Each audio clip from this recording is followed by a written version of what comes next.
साल 1939 में eastern European countries दो बड़े थ्रेट से परेशान थी। पहला थ्रेट था ईस्ट में स्टालिन की यूएसएसआर, जो कि काफी सारी ईस्टर्न यूरोपियन टेरिटरीज को क्लेम करता था, और दूसरा रीजन था वेस्ट में हिटलर की थर्ड राइक, जो कि ऑस्ट्रिया और चेकोस्लोवाकिया को एनेक्स करके अपनी एक्सपेंशनिस्ट मंशा दर्शा चुका था। पर इन सब के बीच जो एक राहत की बात थी इन ईस्टर्न यूरोपियन कंट्रीज के लिए, वो थी नाजी जर्मनी और यूएसएसआर के बीच आइडियोलॉजिकल डिफरेंसेस, जिनकी वजह से ये दोनों ही देश एक दूसरे के कट्टर दुश्मन थे।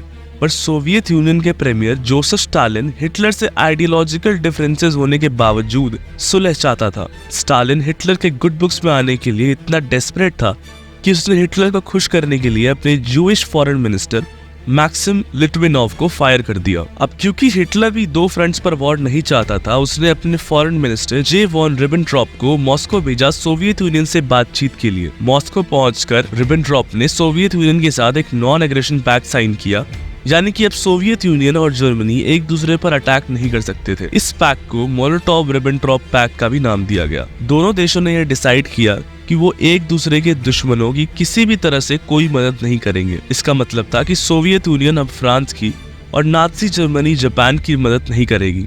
इसके अलावा दोनों देशों ने एक सीक्रेट अग्रीमेंट किया जिसमें उन्होंने पूरे ईस्टर्न यूरोप को आपस में बांट लिया। तो अब यूरोप का मैप जो पहले ऐसा दिखता था, इस पैक्ट के इम्प्लीमेंटेशन के बाद कुछ ऐसा दिखने लगता। बट कहानी यहाँ खत्म नहीं हुई।